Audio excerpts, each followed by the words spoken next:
Have you been wondering how to get into the short-term rental business by listing your properties on sites such as Airbnb? Then you're in luck. Rich Munroe of Diamond Edge Properties is going to tell you how to be successful in listing your rental properties. Rich is in the short-term rental market in the Atlanta area. He has researched and studied how to profit off the short-term rental market, and he's going to share his insight with you so you can use the same strategies for your properties. Rich will go into detail discussing how to check for the laws and regulations for each city and county to make sure short-term rentals are allowed in your areas, and what to do if that law ever changes. Hello, Rich. Welcome to the show. Let's get rolling by giving us a brief background about your investing experience and what assets you're in today. Absolutely, Joe. Thank you so much for having me today. I'm excited to chat about some of the options that we've discovered in the real estate space that are quite valuable. But my background is mainly in the consumer debt buying space. It's kind of where my career started back in early 2000s. Even before that, in the early 90s, when consumer debt was really starting out in terms of banks being more comfortable selling and buying all types of consumer debt. So I kind of grew up in that arena, buying and selling credit card debt, auto portfolio debt.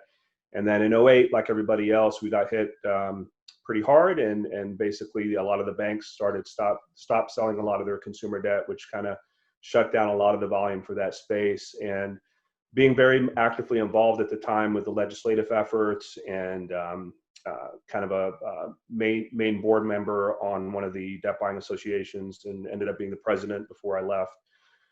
We kind of saw the writing on the wall, so we started to pivot back in 2009, 2010 over to tax lien investing, which is a very similar component to consumer debt, but obviously giving you a senior position on real estate and the ability to take over and foreclose and do quiet title action to take the property.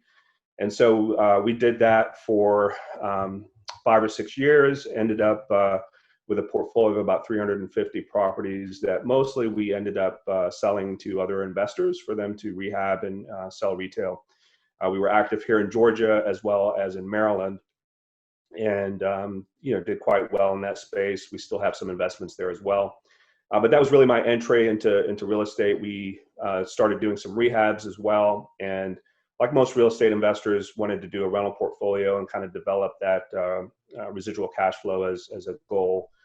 And about 3.5 years ago, we looked very closely at the short-term rental model. And for me, it was kind of a light bulb moment, comparing it to a traditional rental and all the obvious benefits: 2.5 times monthly revenue.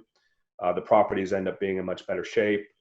And we kind of shifted gears and built a scalable model to kind of go after that model. And anything that didn't fit well with that were traditional rentals, we sold any of those out of our portfolio and kind of focused strictly on short-term rentals. So most of our properties today are in the Atlanta metro area, but we're starting to expand out into Florida and parts of the Caribbean as well. Now, were a lot of those regulations, put in place on the consumer side? Was that all the CFPB stuff that a lot of the Obama administration put in place? Absolutely, yes. Unfortunately, yes.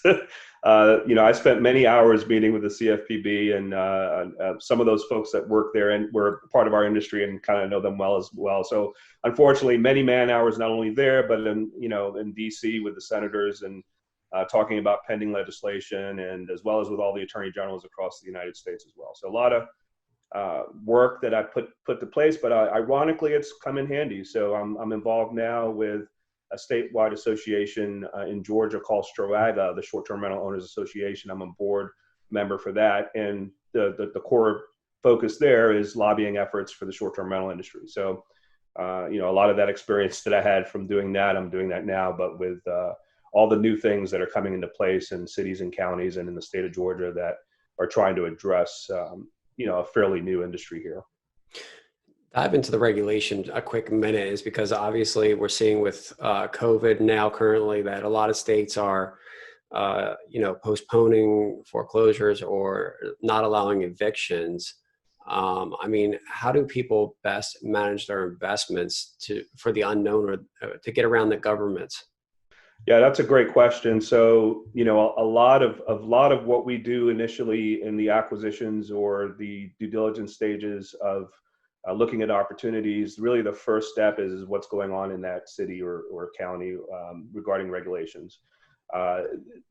Much of what's occurred and still occurring today, the press obviously latches on, like any industry, to the negative stuff, right? So the parties, the disturbances. There's been, drive-by shootings, and people are getting killed in various places that are, obviously stuff that's happening anyway, but it happens to be parties that are being thrown in Airbnb. So unfortunately, the legislators latch onto that and kind of start making knee-jerk reaction legislative changes to, a very, minuscule amount of activity that's occurring. There's over 15,000 active listings in Georgia.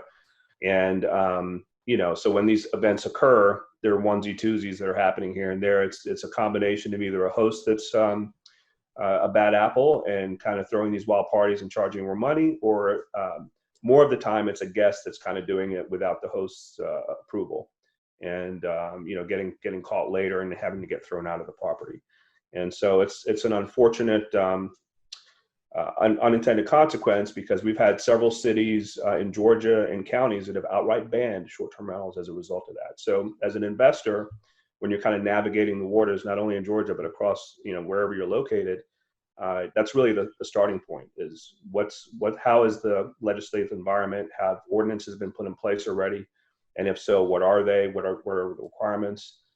Or is there been a ban that's been placed? Because you don't want to have, you don't want to buy a property to rehab it, invest your time and energy, and then find out later that it's something that is not possible, or is going to be some hurdles to overcome.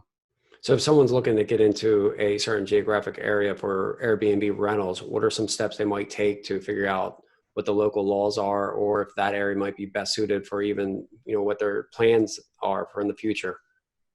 Yeah, most states have, like we have here in Georgia, the Short-Term Rental Owners Association of Georgia, which is a really good starting point to become a member and understand and be able to navigate, because they'll have directories and libraries of information. If you don't have that type of an association as a resource in your state, then pick up the phone, call the city and planning department of that city and/or county. Look at their website. So most of the time, if they've already defined a short-term rental ordinance, it'll be available on their website with details about how you apply for the permit and kind of what's involved with paying the taxes, and what other kinds of rules and regulations you have to comply with. So that would be the best starting point. Is there any favorite areas that you have in Georgia? Well, even as large as the population is, the city of Atlanta has yet to determine their ordinances. And so a lot of the investors that are, focused on listings in Midtown and downtown and some of the happening areas have yet to comply with what those regulations are. So, that's where a lot of your activity is going to happen, with your highest premium you can charge on your nightly rate, and to be able to achieve your highest occupancy. But there are other parts, suburban areas of the Atlanta metro area that do quite well as well. That, for example, near the Truist baseball park that got built in Marietta and Smyrna, you can get a 4 or 5 bedroom home in the suburbs up there and do quite well. We have houses in Lawrenceville, Stone Mountain, Snellville that are kind of 45 minutes or 30 minutes north of Atlanta that do well as well. So it's instead of a 80% occupancy, you might be at 60%, but at a $350 nightly rate, you're still going to be in pretty good position over what you would be able to get as a traditional rental. And why did you focus on Atlanta area? Well, I've been in Atlanta for 30 plus years. My wife and I moved down when we started a family from New York. And so I know the Atlanta market well. We were already doing investments here for our rehab business. And, it was a natural progression. There's a lot of activity that happens here with travel and tourism, obviously pre-COVID, and a lot of areas that you can get into, kind of small to mid-sized multi-unit buildings that are 10-unit, 20-unit buildings that are all walkable to restaurants and bars, and kind of are fit nicely for this model. Does a lot of that traffic come from the hub, Delta and everything being at the Atlanta airport? Yeah. I mean, that definitely, a big part of that comes from there, and a lot of the convention business and a lot of the activities, sporting events that happen here between the Masters, NASCAR, and the Final Four, things like that. So for sure. And have you just found it easier to manage and acquire new opportunities being local to the asset, or do you also believe in remote destinations? Yeah, I do. I do believe in remote destinations. There's some additional steps you have to take to make sure that you set up your team in the beginning properly. But no matter where you're at or what you're doing, if you're doing it locally or remotely, there's still that first 30-day window of a lot of the heavy lifting, obviously setting up the property, staging the property, getting the right cleaning staff and maintenance in place. We have a property in Montego Bay, Jamaica that we manage remotely. You can also get local boots on the ground property managers to help out as backup as well. And so depending on what your strategy is, that definitely can be an option to do this remotely. And why do you think customers are choosing Airbnb over hotels? Yeah, so even before COVID, I'll kind of talk pre-COVID and post-COVID, but before COVID, a lot of business travelers in the beginning wanted to have more of a local experience. I know, Joe, you might have traveled in your careers. I did a lot of travel back in the day as well. It's not a pleasant experience coming in and out of a hotel every day, and especially if you're doing it 3 or 4 times a month. And so to be able to latch onto a local experience and kind of make it consistent, we have a lot of repeat business for people that are coming in that are familiar with that location. And so, that I think in the beginning, a lot of the business comes from that kind of the business traveler wanting to have that local experience, have a more convenient space to work and operate within, whether it's a backyard with a deck or a full kitchen or what have you. But beyond that, I think, and a reason why, Airbnb, I think, has been so successful is more of this community feel. The host actually review the guests review the host. And so there's this kind of give and take of making sure that, we both have a good experience. And, I think a lot of the other travel platforms that have tried to kind of compete with that, it's more of a culture thing. It's a more of, some of the things that Airbnb has taken out of the equation for the guests and the host to deal with. They handle all the payments. They handle all of the technology involved with the booking and the communication with the guest and the review process, and as well as the resolution process. So there's a lot of key things that they've kind of done well. And then beyond the kind of the one-off business travelers, the other thing that's kind of been attributed to their success is large groups traveling together, right? So if your family has a 12-year-old son that's in a baseball tournament, they have to go travel, and they're going with other family members or other team members, you can get a 5-bedroom home for, $250 to $300 a night for, up to 10 people potentially, versus a hotel for 5 different hotel rooms for that same nightly rate. It's just an economic decision. So it becomes, a combination of convenience as well as the definite savings in dollars that people can do by joining together. Business travelers are doing the same thing. They're getting 3, 4, 5-bedroom homes instead of getting multiple hotel rooms, and for the same reason. Got it. And I guess what you're saying is like a different social dynamic between the guest and the host, and the host communicate a lot more with the guests and can provide different services than if you're staying at the hotel, correct? That's right. And obviously it's comparable to like Uber, right? Compared to a taxi experience. Everything's done on the app. It's self check-in. Everything's communicated that way. There's electronic locks. There's a lot of technology that most hosts employ to kind of make that experience that much easier. They don't, most hosts don't, even though it's Airbnb kind of bed and breakfast, hosts typically are not there to welcome the guests. It's usually kind of hands off, self check-in. There are some hosts that actually rent out individual rooms as well as individual couches. That's how really Airbnb started with the founders in San Francisco with an air mattress and a sleep a sofa for a conference that got overbooked in town. And the first 2 Airbnb customers were business travelers coming to that conference, and they just put them up on an air mattress and their sleep a sofa. So there are still listings on Airbnb today that you can actually rent a couch for $20 a night. So it fits the whole gamut. But I think no matter what you do in this space, you're always going to get, 80 to 90% of your revenue and bookings through Airbnb. And there's a reason for that. They've kind of figured out some of the pieces that make this successful. Got it. And what are the type of guests are you seeing that are using Airbnb over a hotel? Right. So, the post-COVID environment, obviously, with a lot of the conferences and events that have been canceled and international travel kind of virtually shut down, most of the travelers that we are experiencing now are folks that are, from the quarantine, been pent up and are traveling within a few hours of where they live, and basically wanting a change of environment. And our average booking before COVID was 3 to 5 days. Now it's more like 10 to 15 days. So people are kind of staying in place more and kind of, just getting a change of environment. So, and then there's the things that are happening in life anyway.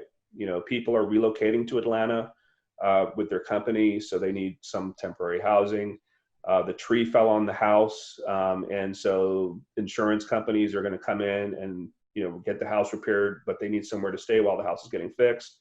So there's a lot of the stuff that happens anyway, that we are, those types of guests are coming in. And of course, the essential workers, medical professionals, throughout this that have wanted to protect their family if they're living with their elderly parents or with kids, and they want to be able to come to from work. We had quite a lot of bookings that were just that. They live in the area, but they want to have an option to be able to, be away from the family to protect them during this time. So you have all these locations. How did you underwrite and choose them? How would one get started in determining what type of property is best suited for an Airbnb, or, how are they going to, put it in a financial model? Right. So, I think when you're starting with a clean slate, the best way to approach it, which is what we did in the beginning, and I say we, it's a family business. My wife, Marva, is very much involved. She does all of our staging and manages our cleaning operations. So she does a lot of the heavy lifting in this business. But when we first put this together with a clean slate, I think the best thing to do is don't try to reinvent the wheel. If you look at a heat map, which is what we did as far as where is all that short-term rental activity occurring the most, for the Atlanta area, and it's not much different in some of the other major cities, the downtown areas, the midtown areas, where, like I talked about earlier, it's very easy to, come from the airport in an Uber. You can walk 3 blocks to dinner. You can walk another 2 blocks to go to hang out to different bars or clubs, and you can, go shopping in the shopping mall a few miles from there. So that, walkable quality, I think, is a good starting point. If you don't have any other reason to go somewhere, I think, that why reinvent the wheel? You start off with the highest potential in nightly premium rate, as well as your highest potential in occupancy, and which is kind of what you look at in the short-term rental space. It's a little different from long-term rentals because you've got those 2 moving pieces. So when you're doing your analytics, that's kind of the starting point, is what's your average nightly rate you're going to be able to command along with your occupancy for the month, and there is some seasonality involved as well. So your both of those numbers are going to change depending on what month it is. And so would people go and check Airbnb and see what's being posted in the area in the nightly rental, or use a service like AirDNA? How would they determine what the vacancy, is for the year and kind of what the nightly rate is per bedroom? Yeah, I would use a combination of, there's AirDNA, there's Airbnb's platform as well that you can do searches on. So, we do a combination of a couple of those different tools to kind of do some analysis. There are some flaws with AirDNA because it is kind of data driven, and so you have to kind of sanity check. Like, for example, when we had the Super Bowl here and the pricing got ramped up for a lot of listings that were just there just for the Super Bowl, skews the numbers greatly from a seasonality standpoint. Even a year later, you're still dealing with that flaw. So there's some things you have to kind of watch out for because it is very data driven. You have to kind of, put another set of eyes on it and kind of sanity check what you're looking at. Well, as they say, I think, know your market in real estate, right? Exactly. Not much different here. So what are some of the best strategies you've implemented into your Airbnbs? Well, in terms of, best strategies for automation, and we've got virtual assistants that do a lot of our guest communications. So 90% of the time, that guest interaction is being done by a virtual assistant that's kind of getting direction directly from our team. And so that's what helps you be scalable, to be able to have a lot of that information handled. We're at 23 listings now. We're probably going to add another 10 by the end of the year. And so it's all about scalability and putting things in place to kind of help you scale. And so I think that's one of the key components to having this be successful. You don't want to just kind of look at it as a one-off. It's all the decisioning and the systems that get put in place have to have the end game being scalable. So we have properties that we own, we have properties that we rent through rental arbitrage, and then we also have properties that we manage for other investors. Got it. And is everything handled in-house, or are you guys using any other third-party vendors for management? So for management, we have a couple of different platforms. There's what's called channel managers that help managing the calendar to make sure that you're not doing double bookings for, because we do have some of our listings on HomeAway and VRBO and some of the other platforms just to kind of fill in the calendar to maximize occupancy. So, we employ the channel manager, and then there's a short list of other technologies that we utilize that help manage the process. I mentioned locks earlier. We also do kind of smart home technology with cameras, thermostats to help manage the process. And then we use noise detection devices. It doesn't record, but it measures the level of sound. And then it helps you be proactive with the neighbors. A big part of this business is not only making sure the guest has a good experience, but making sure your neighbors has a good experience as well, so you don't have conflicts there. And so rather than waiting for somebody to come in at 2:00 in the morning and start playing loud music, you can set levels on this noise detection device at various levels so that you can tap them on the shoulder and say, hey, it's 1:00 in the morning, just double checking. There's a little bit of noise coming from there. Is everything okay? Rather than waiting for the neighbor to hear something and kind of call, and complain about it. And so those are some of the technology tools that we put in place. Does that just send them like a friendly text message, or? Typically, yeah, or it'll be a phone call, depending on how extreme it is that they're doing. One of the benefits that we talked about earlier with doing this with multifamily is also the close proximity, obviously, to the neighbors. So you have to kind of be conscious of that when you have guests coming in and going. And you mean multifamily? Do you mean you guys own the whole building, or are you guys leasing some of the units? So we have, when we first started, we leased we probably had 3 different units in an 8-unit building, which we still have today. But there's also opportunities that we're looking at that are 30-unit buildings and taking out, an entire floor of 10 units, preferably the lower floor. And so there's some strategies that you can do there that partner with the developer of the building where, especially in this environment with unemployment being so high and the uncertainty with being able to place tenants, we're engaging with a lot of those new developments or properties that are being rehabbed to kind of help them kind of maximize occupancy from day one so that it's not an uncertainty. Is that what you meant by rent arbitrage? Right. So you can do rental arbitrage where you can engage with a landlord. It doesn't have to be a large number of units. You can do, just one lease. And to give you an example, so we have a 1-bedroom apartment in a 8-unit building in Ponce City Market, Midtown Atlanta, near Virginia Highlands, pretty hot area. And so the market lease on that's about $1,400 a month for a 12-month lease.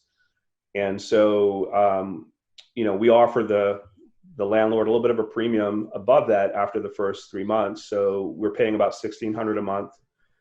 And then after, your expenses, your utilities, internet, you're probably at, $2,000 a month all in on your cost. And so we do about $3,200 to $3,600 gross on that property per month. And so the rental arbitrage play is your arbitrage between the cost and what your gross revenue is going to be on a monthly basis. And in most cases, you're going to be, conservatively in that $600 to $700 range, and more aggressively around $1,400 per unit per month as a net back. So if you compare that to going after a traditional rental, after your debt service, a lot of us are happy to have $400 or $500 as net cash flow. And so you're looking at 2 to 3 times that amount on a rental arbitrage situation. You're not investing in acquiring the property or rehabbing the property. You're basically coming in and tapping into that cash flow. And so it's a good way to get introduced to this business quickly and start learning how to put things together and along with the system and process. So it's a good way to kind of get started with it. And then, I do believe obviously in diversification. So you do want to have some properties that you own that you're able to, kind of build that equity up as well. Now, are all yours on the rental arbitrage, are they all leased monthly or yearly? And do you have any that are more on a profit share with the landlord? So there are some hosts that do kind of a profit share model, which definitely, works. Most of our relationships are one of the other. We either do a straight lease as a master lease for typically a 12-month term with renewable options, or we do kind of a management for a management fee versus a profit share. So, our management fee is 20% for most investors. And so for 20%, we'll come in and manage the entire process from start to finish, and 80% of after expenses would go to the owner of the property or the investor. There are some strategic things you can do that, like you described with the kind of profit share model, where you can, potentially co-invest, because there are some startup costs with getting properties staged, and do it more as a 50% split on profits with the owner, but you're still kind of doing all the work for it. Now, at this time, for everybody that's listening, I'm sure they're thinking, okay, well, what happens when you guarantee or lease up all these properties on these year leases, and then you have a thing like COVID where everyone stops traveling? Do you have any clauses there, or what is your risk? Yeah, no, that's definitely a risk. And, pre-COVID, we had, a line item in the lease that gave us an out if there were any legislative or ordinance changes that prevented us from doing short-term rentals. It's very clear in the lease when you do these that the landlord owner approves of you doing short-term rentals and gives you the ability to put electronic locks and do a few other things.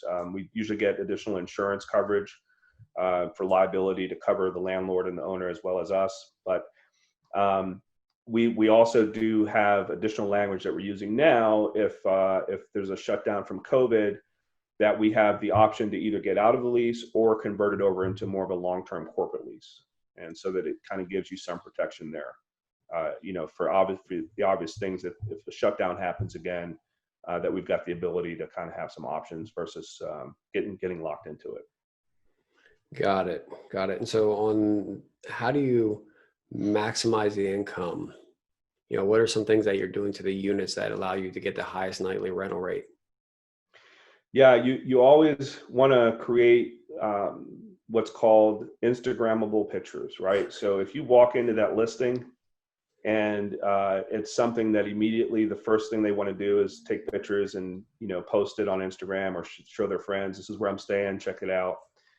So you always want to create those unique type of experiences. There are some Airbnb hosts that are not really paying a whole lot of attention to that. They're throwing a lot of IKEA furniture. Nothing against IKEA. We do have units we use IKEA furniture in, but they're just kind of bland and don't have that pop. And so because this is it's a hospitality business. It's all about providing an experience for that consumer and that guest.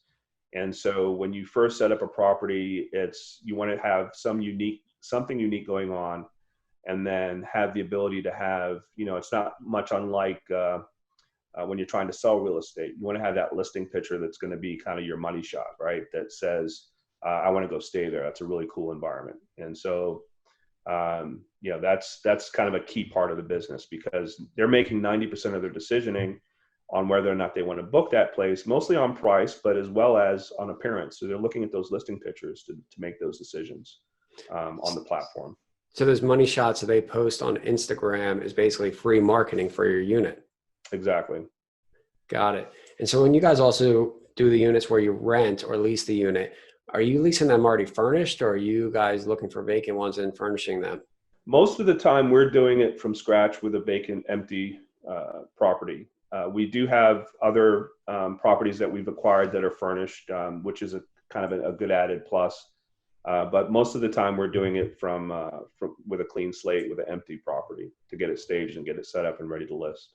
Got it. So what is the average, Capex or cost that you put into the initial unit to get it prepared to rent? So on a 1 or 2 bedroom, you're typically in the 4,000 to 5,000 range. On larger properties, 4 or 5 bedrooms, you can very easily be in the 12 to 15,000 range. And we try to do a lot of discounted quality furniture. We used to do a lot of estate sales and things like that. So, it's not something you want to skimp on. You don't want to just say, well, here's a 1-bedroom apartment. Let me just throw some stuff in it and see what happens. You want to run it like a business. And so, everything has to be thought about in terms of the types of things you're putting in. A big part of your budget is going to be towels and linens. That's, again, to run this like a business. We're not actually in the units doing laundry. We have a laundry service that does. So you have to have an ample supply of inventory to be able to have the cleaners come in equipped with enough to do the turn and, be able to have backups and things like that. So a big part of the upfront expense is going to be your towels and linens as well. It's very important today to be customer centric and get the best reviews, because usually that pushes you up the algorithm. So what are some other things beyond the Instagram photos that you implement? Yeah, so we touched base on guest communication a little bit. It's 90% of that is being responsive. So a lot of our reviews, we get complimented on how responsive we are, or it could be the middle of the night and we have a guest that has an inquiry and we're there to respond to it. So to have that ability to be very responsive is a key part of that guest experience and a key part to getting good reviews. Same thing when something goes wrong. So, it's a bit different when you have an AC go out in the middle of July and the person just checked in, even though it's a Saturday night, and they're going to be there for 4 nights. I can't tell them, oh, well, the AC company's not going to come until Monday or Tuesday. You're just going to have to know that you've got to be there within an hour or 2. And so again, it goes back to the responsiveness. So we've got a network of handymen and some maintenance team that are on call. And so even if they don't get it 100% fixed, the fact that you showed up within an hour to try to address it, I think goes a long way. And so it needs to be a part of your process to make sure that you've got that, not only with the communication, but also being able to, pull the trigger when you need to get out there. And I take it that being in the same location or the same area, that's much easier to respond faster. It is. But a lot of our properties are kind of spread out all over the Atlanta metro area. If you drove from one to the other, it's probably, they're all within a 45-minute radius though. And we do have like concentrations of, a lot of them are in like East Atlanta or in Midtown, for example, where, you can hit 3 or 4 of them at the same time. Now, with all the remote work talk going around, what do you think is happening? Do you think a lot more remote workers will travel more and use Airbnbs, or, are they all getting a camper and going camping? What are you seeing, and what do you think? No, we are already seeing a lot of that in terms of, because they're already at home working and, having their daily, weekly activities occur just fine. Again, because of wanting a change of environment, we've had people that have done just that. They're not coming into town for a particular reason other than they want a nice location that's got kind of a work area that they can continue doing their work remotely, but just have a different environment to do it in. So definitely I see that increasing quite a bit. One of the other major factors, which is kind of obvious, but is definitely a positive for the short-term rental space, is, the inability of hotels to keep up with the social distancing requirements, the cleaning requirements in the common areas that folks go. So people are going to be, already starting to be a lot more comfortable dealing with an independent property that's been cleaned, disinfected, and prepared for their stay. And in a lot of cases, we put gaps in the calendar so we don't have somebody checking out the same day or within a few days. So there's things we're putting in place to kind of make that guest a little bit more comfortable with that environment. Self-check-in, like we've talked about before. So there's all those attributes that come into play that, we already all had logical reasons to use Airbnb and short-term rentals before COVID, but now there's additional major health risk reasons that are making it, even more of a viable option, and will do nothing but increase, occupancy and the ability for those properties to do well. What are some of the biggest problems you've seen guests have at any Airbnb property, and kind of how is that resolved? Right. So, I mean, there's the same things you put up with as on long-term rentals is the same thing you'll be putting up with on short-term rentals. So that you've got to really be able to address those issues, whether it's a toilet that's backed up or a septic system that's backed up, or the HVAC is not working. The doorknobs are breaking. There's a lot of things that you just have to be very reactive to be able to fix when they come up. And so, the maintenance and the upkeep is a big part of it. After people check out, we do a full property inspection, not only to prevent the next guest, but we want to make sure if there was something that was broken on that while that guest was there, that we hold them accountable for those expenses, for whether it's any property damage to any of the furniture or items or the property itself. And so, the cleaners have a part of their to-do list is to do a full property inspection as well. In between each guest stay. So that's another reason why, the properties end up being in much better shape. They're professionally cleaned, and we're constantly making sure that it's up to par. Got it. And I guess 6 months ago, there was, Airbnb it seemed like every time you turn around, someone's adding an Airbnb to the website, right? And maybe now it's pulled back some. How do you gauge the supply and demand, and how many units a geographic area can handle? So, I think that's a really good question, because even in the same building, you can get oversaturated. We've got two duplexes that are next door to each other, very near to the airport, and they're all 4 one-bedroom apartments, as an example. And at a certain point, you would expect that you would just one or two of those are going to sit empty at some point. The difficult part is determining when that occurs, right? So I think you can start to monitor it and have signals of when you're going to start to see that oversaturation. But for all the reasons I've just mentioned, I think it'd be very difficult for us to kind of hit that ceiling at this point. I think if you think about the volume of properties that are available in the investor market, to only have 14 to 15,000 in the state of Georgia that are listed as short-term rentals, that's a drop in the bucket in terms of the availability. If you think about all the traditional rentals, all the hedge funds that own all those properties that are doing rental properties that are not doing short-term rentals. So the supply, the definite ability to have the supply there is there. Now the demand side is where the questions come in, right? In terms of how are those guests going to keep coming, and if that's going to continue to grow. And so that's just, something you have to kind of keep an eye on and be able to monitor as it comes up. I don't know that there's an easy way to predict that.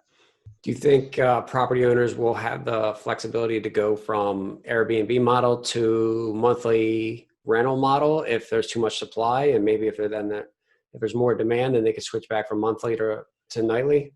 Absolutely, and we've already done some of that. A lot of the hosts that we know here in Atlanta, we have a couple of meetup groups. We've been doing some webinars and just kind of seeing what folks are doing. Obviously back in March and April when all those cancellations occurred, a lot of people shifted gears and put in longer term tenants, or shifted more over to a kind of a corporate housing, furnished rental, 2, 3, 4, or 5 month type rental. So yes, you can absolutely have that as a backstop, and ultimately be able to get all the furniture out of there and just go to a regular 12-month lease as well. And that option always exists as a fallback too. Typically, all the units I've seen on the site have been owned by private investors. And typically private investors enter a market first, and then behind them follows institutional money. Do you see any bigger players coming into the space, and what are they doing? Yeah, so there's probably 4 or 5 different players, Sonder, Lyric, that are getting institutional money and kind of growing this business. The rental arbitrage model, I think, it makes a lot of sense because it's so scalable and you can move quickly.